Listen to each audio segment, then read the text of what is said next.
L'islam a-t-il, oui ou non, aboli l'esclavage? On en parle tout de suite avec Mohamed Diakho. C'est sur Mizan TV. Restez avec nous.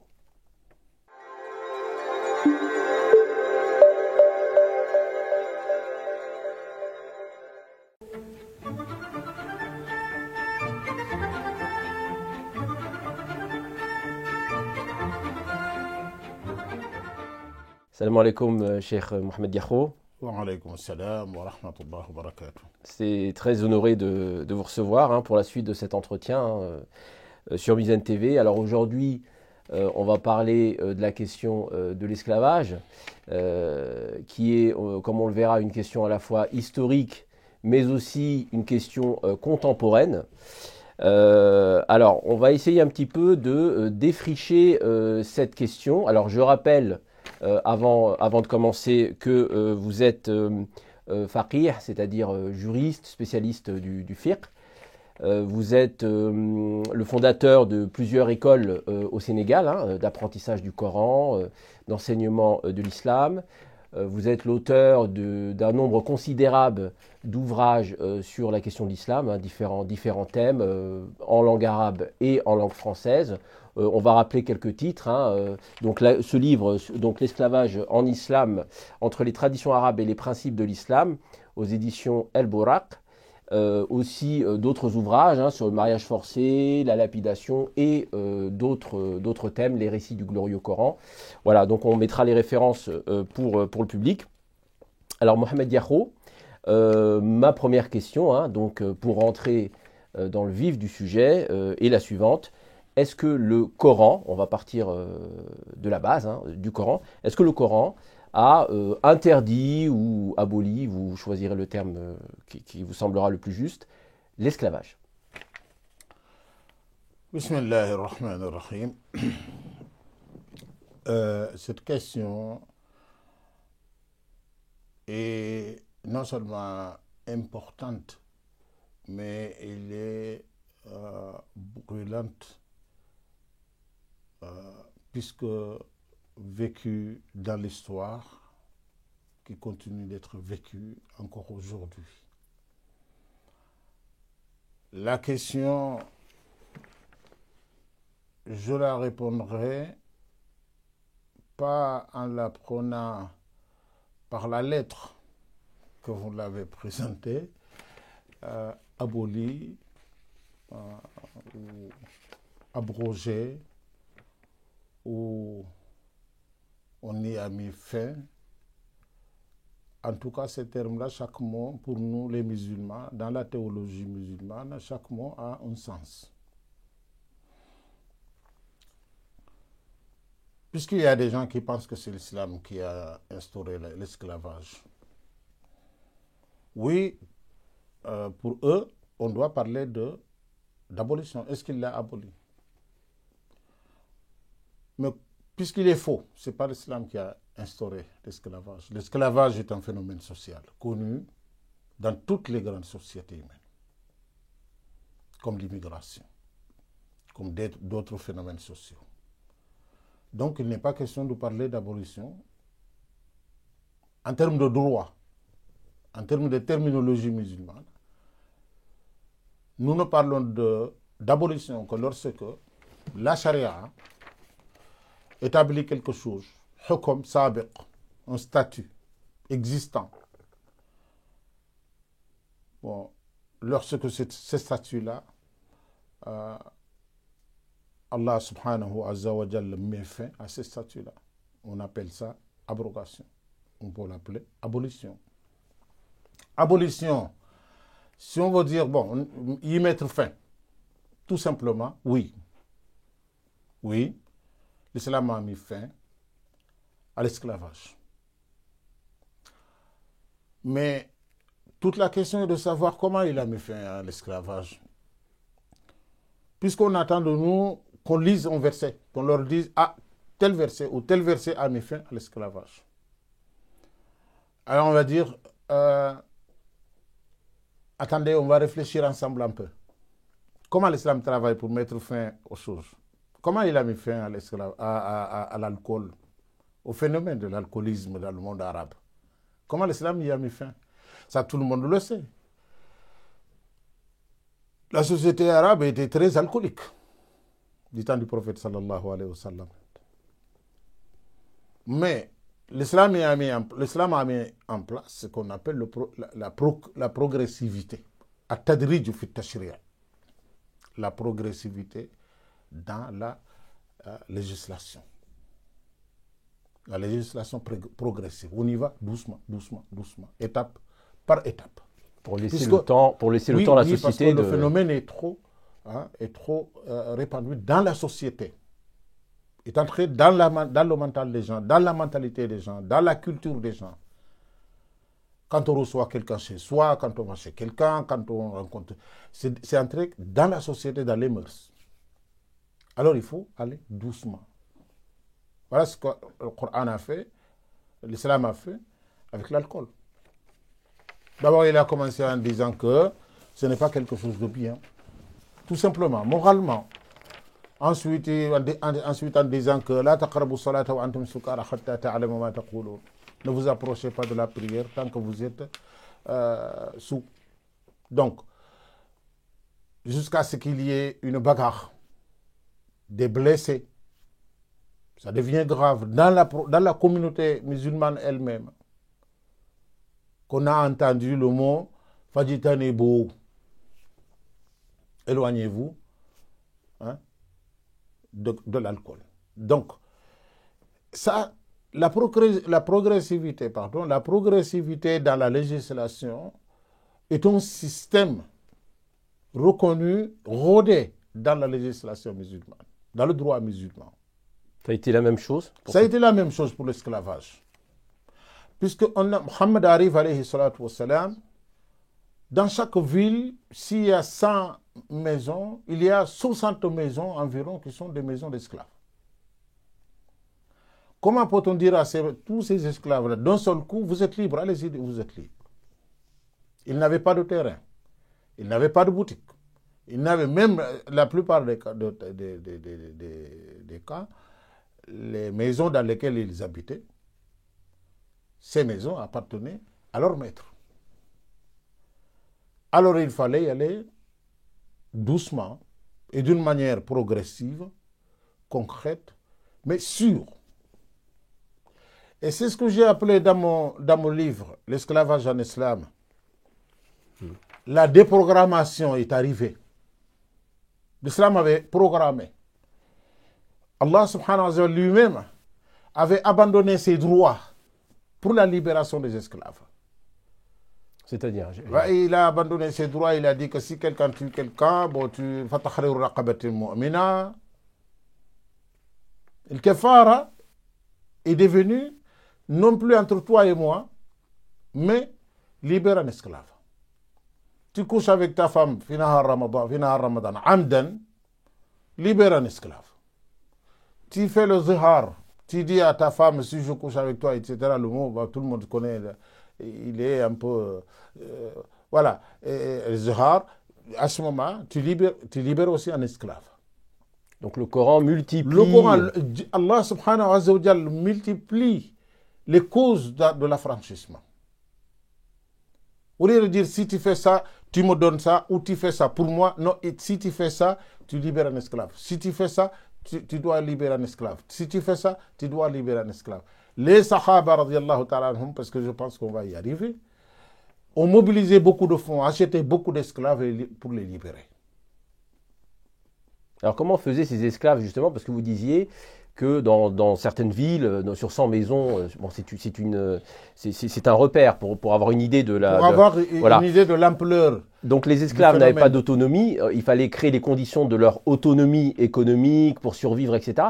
Donc quand il y a eu cette politique... Pourquoi Allah a dit dans le Coran, subhanahu wa ta'ala, c'est-à-dire qu'il a encouragé le phénomène du contrat d'affranchissement. Il dit, si une fois que vous voyez en eux quelque chose de bien comme l'islam, etc., bon, s'ils sont des gens bien, écrivez avec eux, établissez avec eux un contrat d'affranchissement. Parce que le contrat d'affranchissement, quelqu'un peut me dire, mais pourquoi il n'a pas dit libérez-les? Non, le contrat d'affranchissement leur permettait d'économiser et de pouvoir prendre leur liberté. Parce que s'ils habitent dans une maison, ça arrive. Ça arrive. Même en Afrique aujourd'hui, je le dis, je sais que tout le monde m'entend. Et c'est exactement ce que je voulais, qu'on m'entende. L'esclave qui dit que moi je veux être libre, on lui dit, écoute, rends la terre, rends tout ce que tu as de nos biens, va te débrouiller. Imagine-toi que Mohammed alayhi salatu wassalam avait fait ça à Médine ou à la Mecque, où la moitié de la ville était des esclaves qui habitaient dans les maisons des hommes libres. Alors, imagine-toi aussi qu'on leur dise, allez hop, un jour on leur dit, vous êtes libres, allez-y. Ils vont aller où? Ils vont revenir pleurer encore chez les maîtres. Ce qui se passe souvent, quand l'esclave ne sait plus comment il va se prendre en charge, c'est lui-même qui va revenir se rendre encore esclave pour son maître. Pourquoi? Parce qu'on lui a pas appris comment il va être libre. Donc, pour toujours répondre à la question, les sources, Allah subhanahu wa ta'ala a fermé les sources de l'esclavage. Aussi. Comment il a fermé les sources de l'esclavage? Avant l'islam, on allait dans les marchés, on achetait. On pouvait même acheter un homme libre qu'on a attrapé comme ça, qu'on a agressé dans les razzias et puis qu'on a amené dans le marché et qu'on vend. L'islam l'a interdit. C'est interdit. Le prophète a dit, alayhi salatu wassalam, au jour de la résurrection, parmi les gens auxquels Allah ne parlera pas, c'est lui qui a vendu un homme libre. Quelle est la définition de l'esclave? Alors, ma question peut paraître bizarre, mais est-ce qu'il y avait dans ce statut de l'esclave dans la société arabe du temps de la révélation du Coran, est-ce qu'il y avait un statut précis, c'est-à-dire, vous disiez par exemple, on attrape des hommes libres, on peut les revendre comme esclaves, mais il y avait aussi des personnes qui sont nées dans ce statut d'esclave. Oui, ça, on va y venir, ça c'est complètement faux, c'est-à-dire que quand je dis c'est faux, je ne conteste pas que ça existe, mais ce n'est pas du tout islamique. Dans mon livre, je l'ai écrit. Si on peut justifier, parce que les gens disent oui, parce qu'on a fait le djihad, on l'a attrapé, donc il doit être un esclave, alors son enfant qui va naître. Pourquoi? Comment on peut justifier que son enfant, son petit enfant, jusqu'aujourd'hui, c'est-à-dire plus de 1000 ans après, toutes ces générations-là sont devenues esclaves. Comment on peut le justifier? Si on a justifié l'esclavage de son père, du père parce qu'on l'a attrapé alors c'est pour ça, voilà pourquoi c'est complètement faux. Moi, on va venir à ça. Parce qu'il y a beaucoup de choses qui sont des faits humains. Il faut que les musulmans reconnaissent ça, qu'on arrête de tout prendre et de tout mettre sur le compte du Coran. Ensuite, on demande au Coran soit de justifier ou de ne pas justifier. Hein? Et toujours, je viens à cette question de est-ce que l'islam a mis fin à l'esclavage ou pas. J'ai expliqué que d'abord, l'interdiction, il l'a fait progressivement. Deuxièmement, il a adouci les conditions de vie des esclaves dans la société musulmane. Troisièmement, il a fermé la plupart des portes, hein, des sources de l'esclavage. Donc les razzias, il y avait d'autres sources? Oui, il y avait d'autres sources, parce que même en Afrique, l'esclavage en Afrique, c'est quoi? En fait, quand il y a des guerres, il y a des familles qui cherchent des refuges, ils viennent en Algérie ou au Maroc ou au Sénégal, et puis ils deviennent esclaves par la force des choses. C'est-à-dire par l'impuissance, par la pauvreté, etc. Voilà, et par les dettes aussi. Parce qu'on a des dettes envers quelqu'un de puissant, et on finit par être son esclave. Etc. Il y avait beaucoup de sources que l'islam a fermées. Pour moi, voilà ma thèse.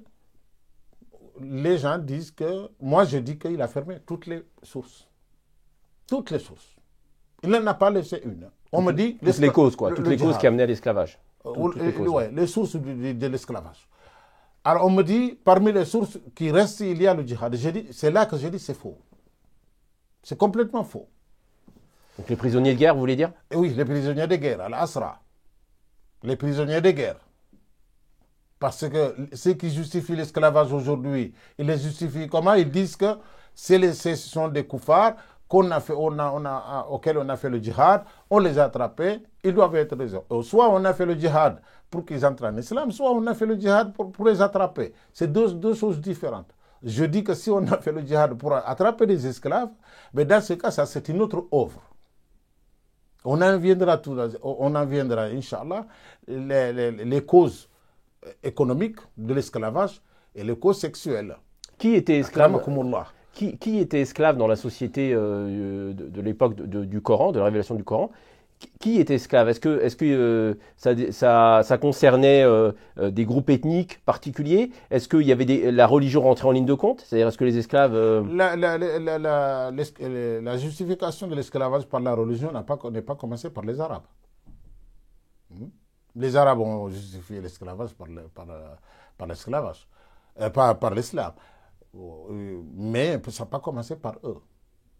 Avant eux, on a bien écrit dans les livres révélés, bien sûr, ce sont les hommes qui font ça, que c'est l'esclavage, c'est Allah qui l'a établi. Et puis on a même, dans certaines civilisations, l'homme noir est créé pour être l'esclave de l'homme blanc, etc. Bon, mais les Arabes ont fait exactement la même chose. Ça ne concernait que les hommes ou les femmes noires à l'époque? Non, pas du tout.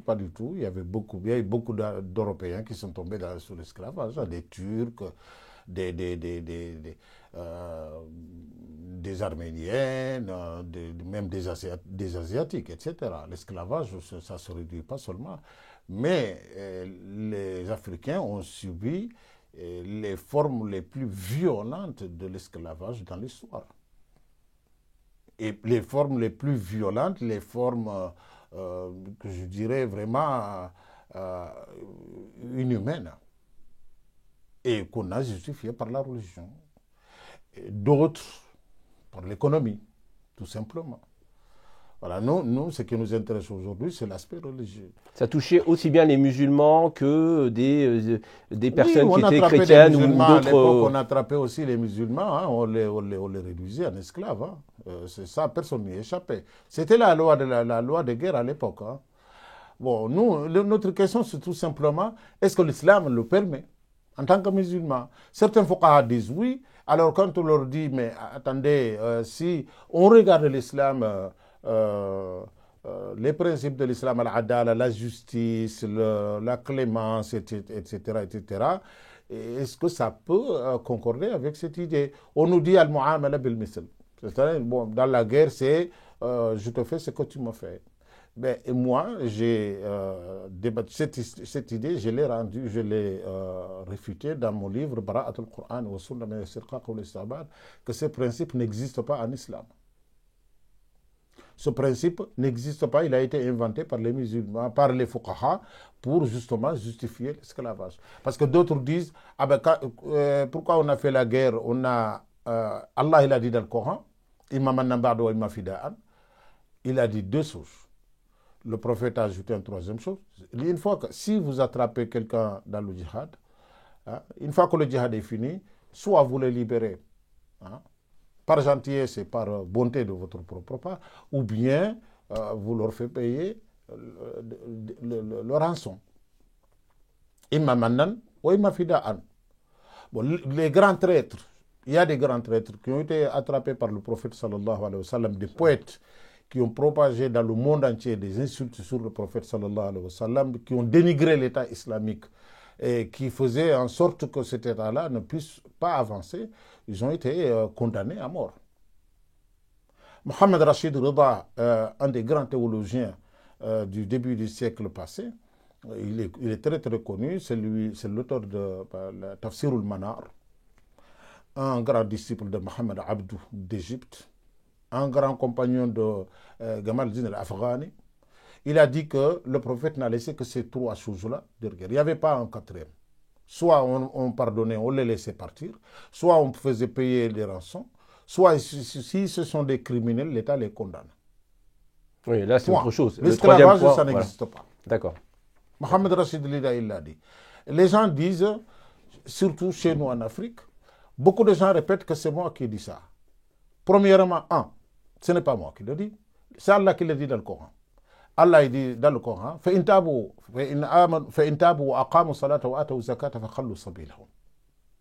s'ils se repentent et qu'ils font la prière, ils donnent l'aumône, laissez-les partir. Ce n'est pas moi qui le dis. Verset 5 sur At-Tawbah, dans le Coran. Le discours de l'adieu, le prophète sallallahu alayhi wa sallam, a dit, il n'y a pas de différence entre l'arabe et le non-arabe. Dans le dernier sermon, c'est quand même, on pourrait parler de ce sujet. D'ailleurs, il y a beaucoup de choses dans ce dernier discours. Donc là, on a abordé toutes les étapes finalement. Pour répondre à cette question, est-ce que le Coran, ou pour extrapoler, est-ce que l'islam a interdit ou non l'esclavage? Donc vous avez bien expliqué qu'il y a eu une méthodologie qui a été mise en place, encouragement, multiplication des actions d'affranchissement individuel dans toutes sortes de circonstances, fermeture des portes qui amenaient des sources qui amenaient à l'esclavage, aussi des références sur l'égalité des hommes, finalement, qui sont une création divine. Et puis aussi, on parlait de textes, enfin de paroles prophétiques qui appuyaient ça. Donc finalement, à la lumière de tout ça, la réponse est claire. Mais alors finalement, comment expliquer que durant tous ces siècles, que ce soit au niveau des gouverneurs, c'est-à-dire des personnes qui avaient une autorité et une responsabilité politique au niveau des décisions, ou bien au niveau des jurisconsultes, fuqaha, mufti, toutes les fonctions. Oui. Comment expliquer finalement que cette pratique ait perduré dans l'histoire de l'islam? Oui, là il faut remonter jusqu'au début de la succession d'Abou Bakr au prophète sallallahu alayhi wa sallam. J'appelle les musulmans à avoir le courage de prendre leur propre science, qui est la science islamique, de la prendre au sérieux. C'est très important. عندنا علوم إسلامية ما شاء الله. Nous avons des sciences islamiques. Si on les traite vraiment avec objectivité, avec courage, mais il faut beaucoup de courage aussi. Parce que la vérité a toujours besoin de courage. Il ne suffit pas d'avoir fait des grandes études, mais il faut avoir aussi le courage de dire ce qu'on découvre, ce qu'on pense, ce que... L'ijtihad. Il faut avoir le courage de faire le ijtihad. Bien sûr, il faut en avoir les moyens, mais il faut le faire. Quand on le fait, ce moment-là, la vérité, non seulement on la découvre, mais on a le courage de la divulguer. Du temps d'Abou Bakr, l'esclavage, parce qu'on parle de l'esclavage. Du temps d'Abou Bakr, on n'a pas eu ce problème-là. Il n'y a pas eu de débat sur l'esclavage du temps d'Abou Bakr. Pourquoi? Parce qu'Abou Bakr a assisté, il a même dirigé le conflit avec l'Yamama, l'Yamama. Il n'a pas dirigé de grands conflits avec l'extérieur. Donc, il n'y a pas eu de mouvement de prisonniers qui pose cette question-là. Et puis son califat n'a pas duré longtemps. Pas duré 2 ans. 2 ans et quelques... Alors, Omar ibn al-Khattab, radiyallahu ta'ala anhu, du temps d'Omar ibn al-Khattab, ça commence. Et c'est là qu'il y a eu le premier débat sur ce faux principe, que j'appelle faux principe, qui dit que, après la guerre, le prisonnier peut être réduit en esclavage. Alors, du temps d'Omar, quel est le débat qui s'est posé? Quelle est la question qui s'est posée? Et si on réduisait des Arabes en prisonniers de guerre, qu'est-ce qu'on fait? On les réduit en esclavage? Omar dit non. Ali dit, radiyallahu anhu ajma'in, oui, moi je les réduirai en esclavage. Omar dit non. Ce qui m'a interpellé depuis que j'ai découvert ce débat, Ça m'a interpellé. Donc, l'idée même de réduire la personne en esclavage, mas'ala jitihadiyya, c'est un débat d'idées. Ce n'est pas un principe coranique. Puisque eux, ils en ont débattu. Et puisque Omar a pris la décision de ne pas réduire les Arabes en esclavage, donc on ne réduira que les autres. Deuxième chose, les fuqaha. Mais est-ce que, pardon de vous interrompre, mais là, le débat, il ne porte pas sur l'esclavage, il portait sur les personnes qui vont être concernées. Oui, qui vont être concernées. Donc il n'y a pas de remise en cause dans ce que vous venez de dire. Hein. Je vous laisserai peut-être ajouter autre chose. Mais en se rappelant que si le principe est établi qu'on doit réduire, qu'on peut réduire tout le monde en esclavage, on doit réduire tout le monde en esclavage. C'était quoi la source de cette idée que le Coran parle de ça ou c'était le fait qu'on pouvait réduire donc les... Je t'ai rappelé tout à l'heure la parole de Rachid Rida. Oui. Et les ulama l'ont dit, le Coran n'a jamais parlé de ça. Il a parlé que de 3 choses. Le troisième, c'est de tuer.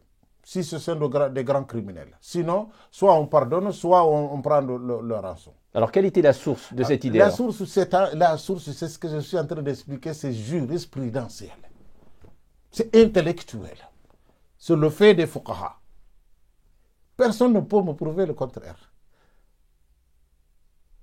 Et j'essaye de dire aux gens que, encore, il me dit, est-ce que le prophète n'avait pas d'esclaves? Le prophète, bien sûr, il a hérité des esclaves. Il a hérité d'esclaves. Oui, il en a hérité une trentaine, parce que Ibn Qayyim al-Jawziyya, dans son Zad al-Ma'ad, il les a recensés, 32 ou 34 personnes. Mais il les a tous libérés avant de mourir. Il n'a pas laissé un seul esclave. Abu Bakr n'a laissé un seul esclave.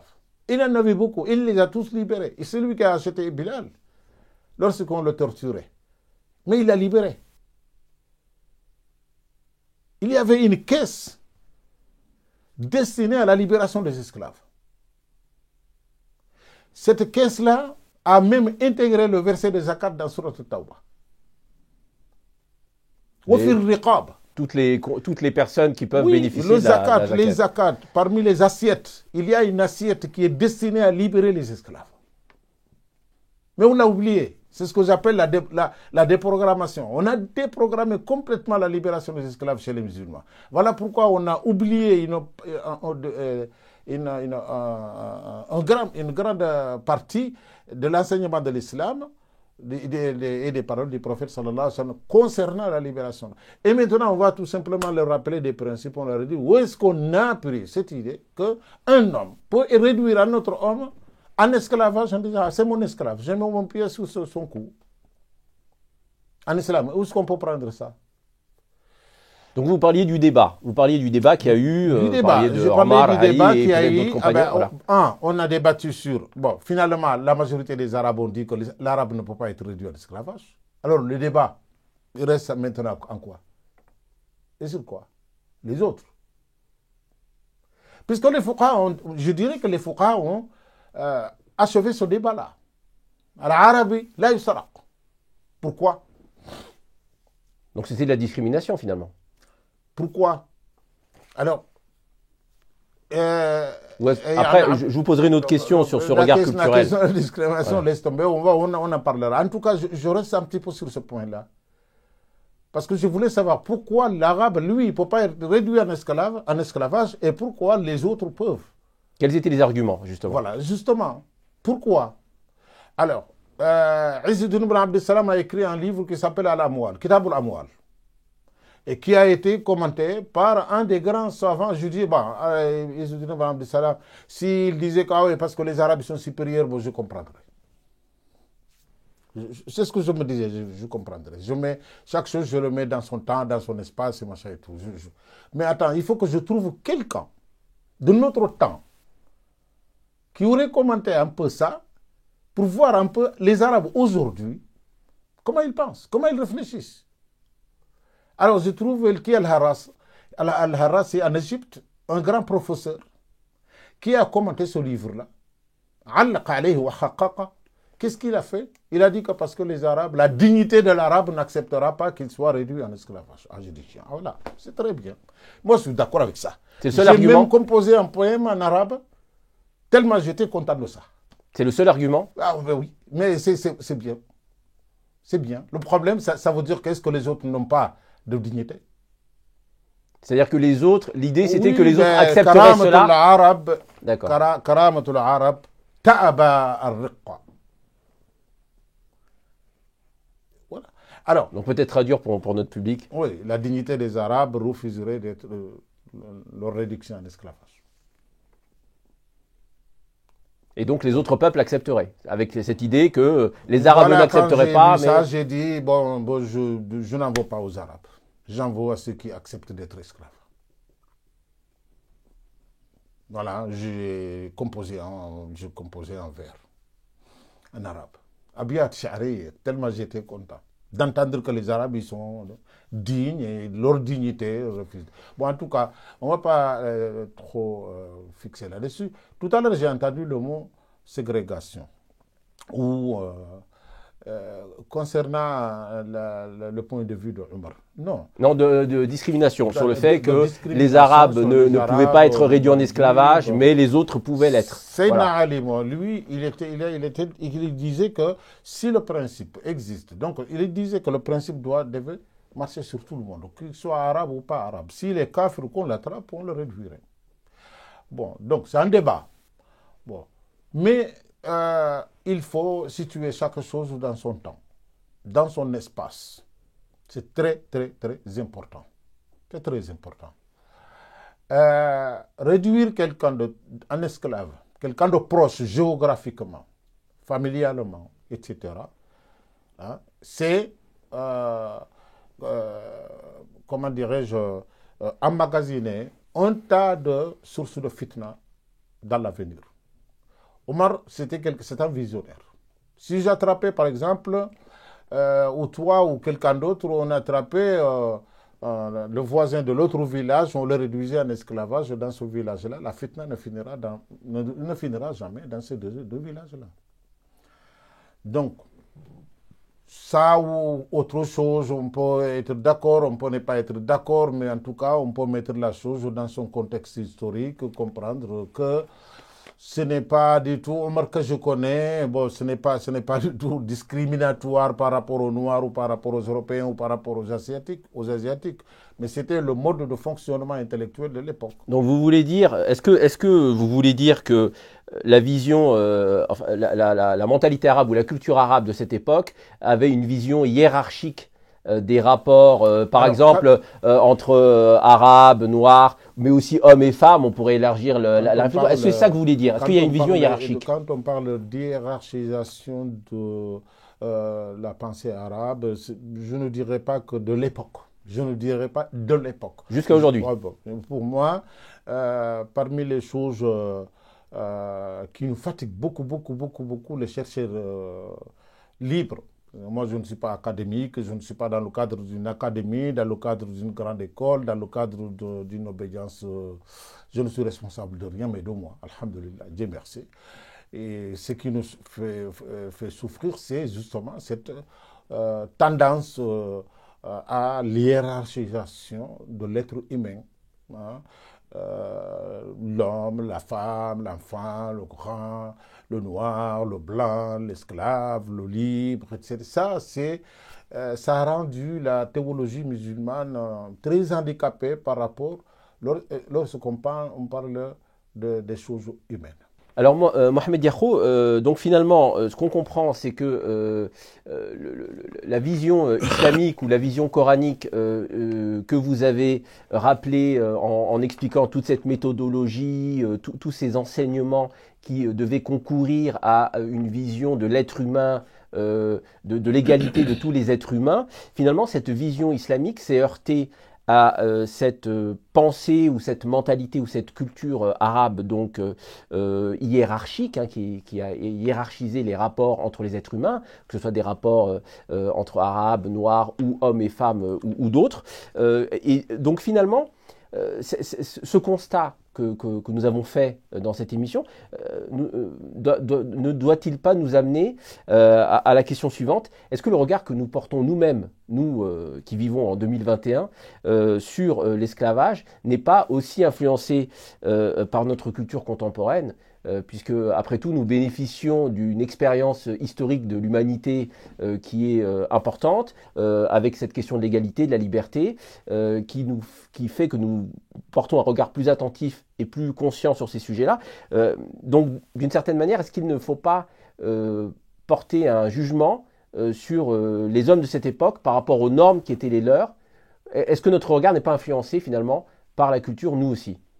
Oui, effectivement, notre regard est influencé par notre environnement, notre temps, notre espace, nos conditions de vie nouvelles, qui sont différentes de celles de ces sahaba dont on parle, de ces disciples du prophète sallallahu alayhi wa sallam dont on parle.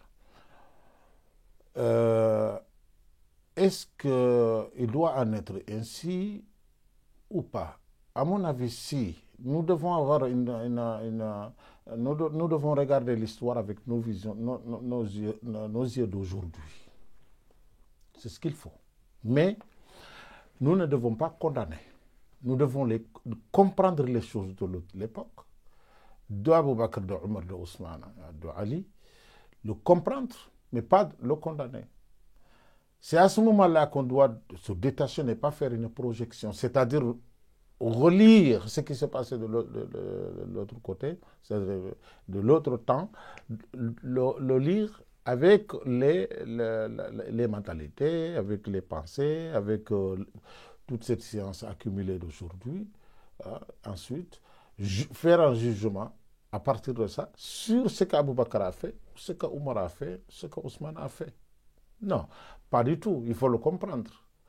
Mais nous devons le lire avec aussi nos regards en disant, bah, écoute, aujourd'hui nous sommes arrivés même dans le monde musulman, nous sommes arrivés dans une époque où les gens regardent les choses avec une vision kulli, c'est ce que j'appelle kulli. Hein? C'est-à-dire avec une vision principielle. Voilà. On regarde les choses avec principe. Pas avec des détails. L'homme, al-insan, c'est l'homme. Avant tout, c'est l'homme.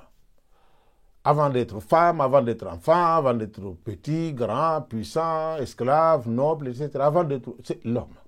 Al-insan, générique. Les principes du Coran s'adressent à cet homme générique-là. Ne s'adressent pas à la femme, ni à l'enfant, ni à l'handicapé, ni aux pauvres, aux riches, etc. Il s'adresse à cet homme-là. Maintenant, il y a des versets qui s'adressent qui parlent de l'humanité, et des fois des versets spécifiques qui s'adressent aux femmes, qui s'adressent aux croyants. C'est ce qu'on appelle l'adilla tafsiliya. عندنا الأدلة الكلية والأدلة التفصيلية. Nous avons un message qui est un message fondamental, principiel, qui s'adresse à l'être humain. Il égare à ses conditions sociales, etc.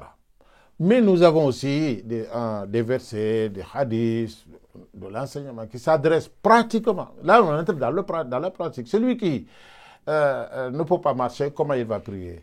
Il faut qu'on lui explique, oh, toi, tu peux prier assis. Mais celui qui peut se mettre debout, on lui dit non, obligé, il faut que toi, tu te mettes debout. Là, on entre dans la pratique. On s'adresse à chacun selon ses propres conditions, hein, selon ce qu'il peut, selon ce qu'il ne peut pas. La femme, l'homme, etc. À chacun, hein, selon sa nature. On s'adresse à cette personne-là selon sa nature. Pas selon une répartition culturelle que nous avons organisée nous-mêmes entre nous, entre l'homme et la femme, entre le pauvre et le riche. Ça, c'est de la culture. On entre dans le domaine de la culture. Est-ce que l'être humain peut échapper à sa culture? Est-ce qu'il peut transcender sa culture pour justement se rapprocher des principes de justice, de vérité? C'est la vraie question dans ce débat. Est-ce que les Sahaba ou les contemporains de cette époque-là avaient les moyens de comprendre cette injustice qui a été l'esclavage? Ils ont fait face à ça, à la culture, et bon, munis des grands principes de l'islam, bien sûr, qui étaient venus se buter à la culture. Bon, les disciples ont fait beaucoup d'efforts pour imposer les grands principes. Mais à d'autres moments aussi, ils étaient obligés de s'adapter aux conditions de vie des gens, aux conditions même au niveau intellectuel des gens, au niveau instructif des gens. Bon, ça, oui, mais on ne peut pas leur reprocher ça. C'est à nous d'avancer. Expliquer sans justifier, quoi. Expliquer sans justifier. Comprendre sans justifier. À mon avis, ça, oui. Mais il faut reconnaître aussi. C'est-à-dire qu'il y a des gens qui disent qu'une fois qu'on dit que c'est Omar qui a dit ça ou c'est Omar qui a fait ça, on dit ah oui, le disciple, il ne faut pas ça ne nous empêche pas, ça ne doit pas nous empêcher d'étudier l'histoire et de savoir quelles sont les sources de certains de nos problèmes. Si on ne fait pas ça, si on dit que par respect à Ali ibn Abi Talib, on ne va pas étudier certaines choses qui se sont passées, ou par respect à Omar, ou par respect à Abu Bakr, ben ça, c'est commettre un crime contre l'humanité, à mon avis. Parce que cette histoire-là, c'est notre histoire à nous tous. Bon, il faut qu'on comprenne. Il faut qu'on comprenne pourquoi certaines choses sont restées. Alors que les principes sont là, les disciples auraient pu, c'est ce qu'on dit, on aurait tendance à dire, auraient pu faire face à ce problème-là parce qu'Allah a dit, bah, ils ont fait ce qu'ils ont pu, mais aussi il ne faut pas oublier qu'il y a la culture. Et surtout, cette pratique a duré des siècles et des siècles, parce que on parle de l'islam des origines, mais la pratique a été très loin. Alors ma dernière question, Mohamed Diakho, c'est, on le disait en introduction, l'esclavage n'est pas seulement une question historique, malheureusement, c'est aussi une question d'actualité, une question contemporaine, c'est une réalité dans certains pays, en Afrique ou au Moyen-Orient. Comment expliquer aujourd'hui la permanence et le maintien de l'esclavage? On peut l'expliquer par trois choses. La première chose, c'est la complicité des juristes musulmans, le fuqaha, avec les puissants, que ce soit des gouvernants ou des gens puissants par le pouvoir de l'argent, etc. Ça, il faut le dire. Il faut le reconnaître. Il faut avoir le courage de le dire. Les fuqaha doivent avoir le courage de faire face à leur propre histoire. On a longtemps couvert des gens puissants sur des choses vraiment qui ont fait beaucoup de mal à la communauté musulmane. Ça, c'est quelque chose à retenir. Si j'ai un message à envoyer au monde arabe, à mes frères arabes, c'est cesser d'avoir un double discours face aux Africains, face au monde musulman. Lorsque on lit la presse arabe, la littérature arabe intellectuelle, le discours arabe face à l'Occident, c'est un discours que je peux traiter de nadij jiddan, daqiq, très mûr, très solide, humain, acceptable. Mais lorsqu'on lit tous les livres qu'ils écrivent dans les écoles, comme programme d'enseignement, que ce soit dans les universités, dans les grands instituts et même dans les écoles qu'ils financent en Afrique, on nous fait vivre encore au VIe siècle. Ça, c'est les Arabes. Ça, il faut faire attention à ça. Parce que nous, les Soninké, nous avons un grand problème aujourd'hui à cause de ce double discours. Un grand problème. L'Europe commence à mettre, à mettre un petit peu, en tout cas, à regarder de ce côté-là un peu, parce que ça commence à poser un gros problème dans 6 pays sur cette question de l'esclavage. Les deux parties, chacun se justifie d'un discours. On peut citer ces 6 pays? Ben, il y a le Mali, le Sénégal, la Gambie, la Mauritanie, la Guinée-Bissau, Guinée-Conakry. Voilà. Ça concerne beaucoup de monde Beaucoup de monde, environ 8 à 10 millions de personnes. dans tous ces pays réunis. Dans tous ces pays, il y a des villes qui sont séparées actuellement, en scission, entre les esclaves et ceux qui disent qu'ils sont les maîtres. Un apartheid, quoi. Bah, c'est pire que ça. Je dirais que c'est pire que ça. Parce que c'est des familles, en plus. Depuis des milliers d'années, c'est des familles qui vivent ensemble. Est-ce que la loi de ces 6 pays-là, alors vous me direz que la loi n'est pas appliquée, mais est-ce que la loi autorise ça ou ce sont des lois qui Vous avez interdisent? donné la réponse. Il y a, dans tous ces 6 pays-là, l'esclavage est interdit. D'accord. Mais les gouvernants ne veulent pas se mêler de cette histoire-là. Pourquoi? Parce que ceux qui se disent maîtres, ils sont puissants dans ces pays-là. Ils ont une influence Et politique? ils peuvent faire tomber un gouvernant. On préfère l'omerta. Il y a un On lobby? préfère se taire. On préfère laisser les gens payer des énormes sommes à des avocats dans les tribunaux, à droite et à gauche, plutôt que d'intervenir et de dire ne serait-ce que le loi du pays. C'est un lobby esclavagiste. Le loi du pays. Bah, ne dites pas l'islam, ce n'est pas votre domaine, d'accord, mais dites le loi du pays. Mais ils ne le disent pas, ils ne peuvent pas le dire. Et les Parce acteurs, que s'ils le disent au Sénégal, bon, au Sénégal, c'est un peu moins. Hein, le problème n'est pas si grave que dans d'autres pays. Mais si le gouvernement dit, voilà, maintenant, arrêtez, parce que de toute façon, la loi de notre pays dit ceci ou dit cela, bah, il mettra sur son dos la moitié de sa population. les acteurs musulmans religieux, imams, mouftis ou autres, font partie de ce dispositif de maintien de l'esclavage. Ils ne font pas partie, c'est eux. C'est les imams, les mouftis. Bon, en tout cas, dans ces pays-là, il n'y a pas de mouftis. De toute façon, en tant que fonction, il y a des mouftis, bon, des gens compétents, mais c'est les imams, ceux qu'on appelle les marabouts, etc. Bon, les hommes religieux de ces sociétés-là, appuyés par les chefs du village, ce qu'on appelle les chefferies, et puis les communicateurs traditionnels, tous ceux qui vivent de ce système-là. Donc, le prétexte, la justification, c'est quoi? C'est l'islam. L'enjeu, il est quoi? Il est économique pour eux? Il est économique. Fondamentalement économique. Si dans l'histoire, l'esclavage, l'enjeu a été économique et sexuel, bon, certains se sont emportés parce que j'avais dit ça un jour, ils ont dit, ah oui, oui, oui, mais je le dis, je le répète.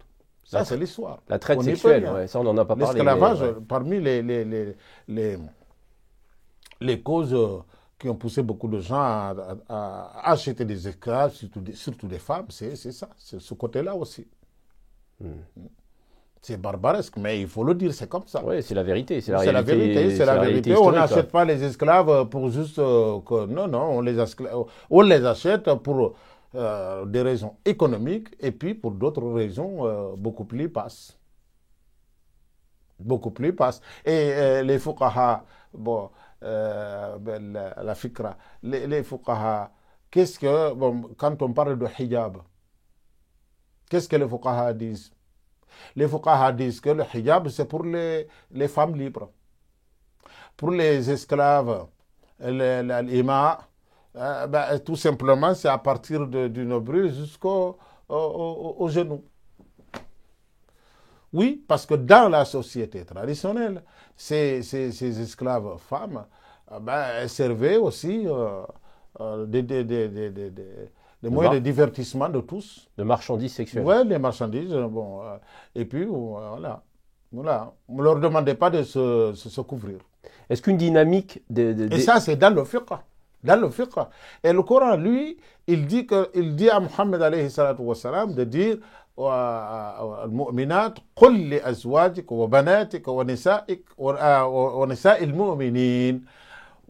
Le Coran n'a pas dit le khara'ir, c'est-à-dire les femmes libres, les femmes pas libres. Non, non, il a dit toutes les femmes.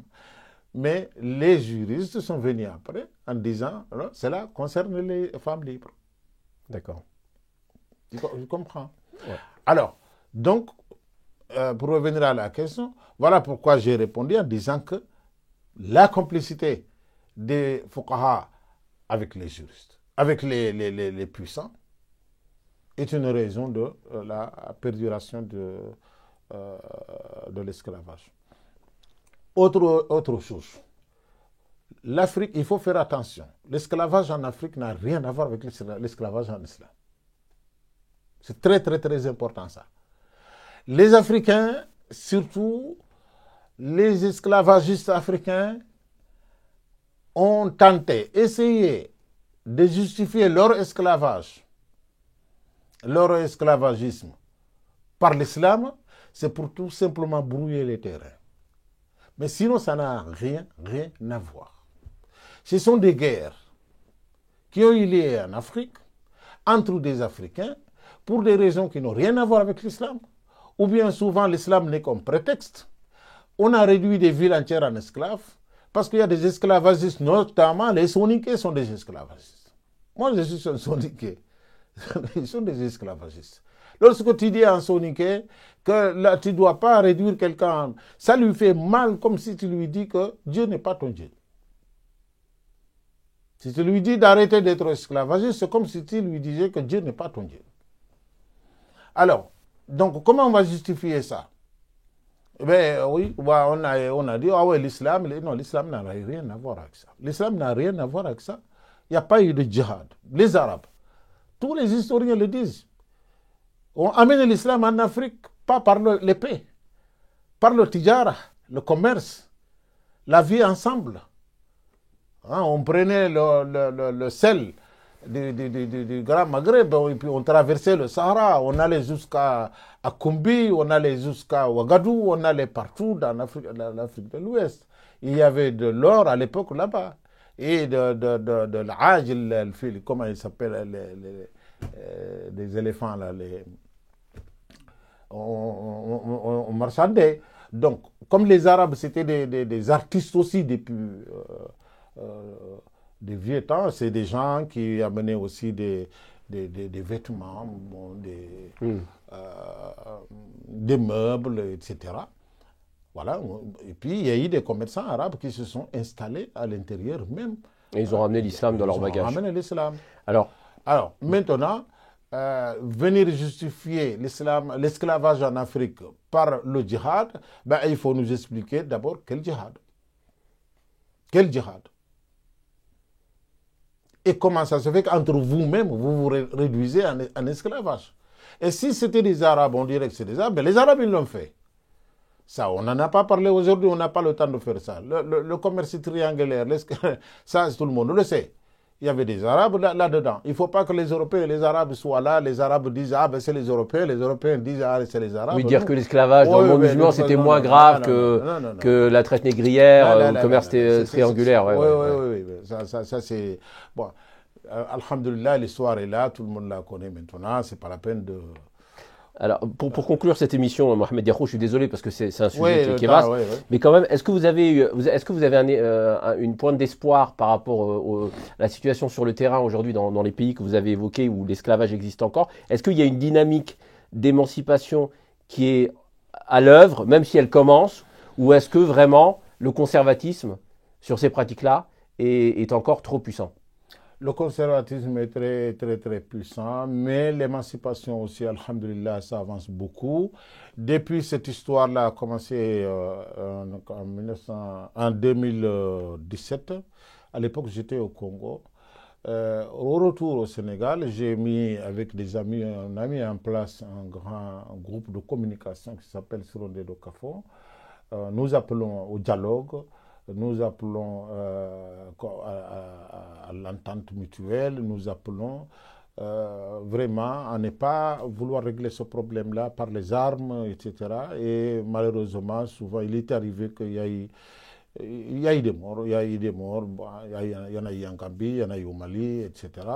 Bon, mais, alhamdulillah, nous pensons que la communauté soninké est une communauté très sage aussi. C'est une communauté qui est entrée en islam parmi les premières communautés de l'Afrique de l'Ouest, depuis la fin du 1er siècle de Hijra. Donc, cela fait très longtemps que nous sommes dans l'islam. Nous sommes imprégnés des grands principes de l'islam. Moi, aujourd'hui, c'est ce qui me permet de m'adresser aujourd'hui, moi, aux grands marabouts de soninké, de leur dire, vous avez tort. Parce que nous aussi, la communauté soninké, c'est une communauté, si je peux dire, une communauté d'esprit démocratique. J'ai la liberté de m'exprimer, malgré tout. Voilà. Et bon, puisque moi aussi, d'un côté, je suis de la famille des chefs, en plus, je suis de ma famille maraboutique. Bon, alors, ça permet d'avoir de l'espoir.